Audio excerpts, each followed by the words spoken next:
देश में लोकसभा चुनाव में अब कुछ ही दिन बचे हैं। ऐसे में देश में सियासी शोर तेज है। ऐसे में सभी पॉलिटिकल पार्टियों ने अपनी कसरत तेज कर ली है।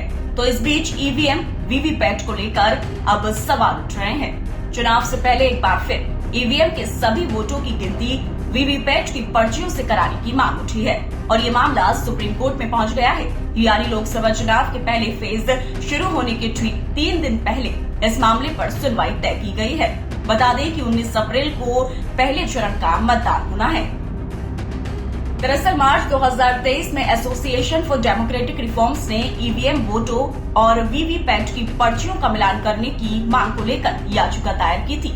एडीआर ने अपनी याचिका में कहा है कि स्वतंत्र और निष्पक्ष चुनाव के लिए ईवीएम के वोटों और वीवीपैट की पर्चियों को क्रॉस वेरीफाई किया जाना चाहिए। एडीआर ने सुझाव दिया है कि ये प्रक्रिया जल्दी हो सके, इसके लिए वीवीपैट पर बारकोड का इस्तेमाल किया जा सकता है। सुप्रीम कोर्ट के जस्टिस संजीव खन्ना और जस्टिस दीपांकर दत्ता की बेंच इस मामले पर सुनवाई कर रही है, जिसमें ऐसे कयास लगाए जा रहे हैं कि इसके कारण लोकसभा चुनाव के नतीजे 5 से 6 दिन देरी से आ सकते हैं। बता दूं कि इससे पहले एक्टिविस्ट अरुण कुमार अग्रवाल ने भी ऐसी ही मांग को लेकर सुप्रीम कोर्ट में याचिका दायर की थी। उनकी याचिका पर जस्टिस बीआर गवई और जस्टिस संदीप मेहता की बेंच ने चुनाव आयोग को नोटिस भी जारी किया था, लेकिन अब 16 अप्रैल को इन दोनों ही याचिकाओं पर जस्टिस खन्ना और जस्टिस दत्ता की बेंच सुनवाई करेगी।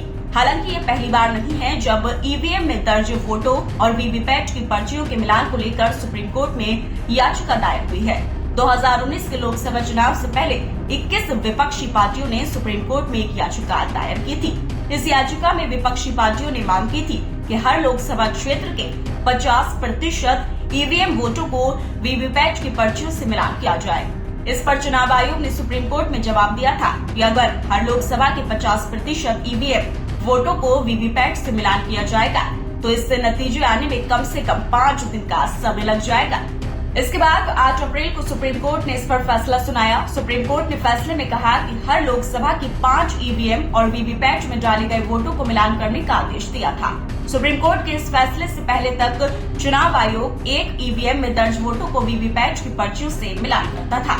बाद में 21 विपक्षी पार्टियों ने सुप्रीम कोर्ट में पुनर्विचार भी दाखिल की थी, जो खारिज हो गई थी। सुप्रीम कोर्ट ने साफ कर दिया था कि वो पुराने फैसलों को नहीं बदलना चाहती। अब सुप्रीम कोर्ट पहुंचे इस मामले में सुनवाई की तारीख 19 अप्रैल है। फिलहाल इस खबर में इतना ही। बाकी अपडेट्स के लिए बने रहिए न्यूज़ टाइम के साथ।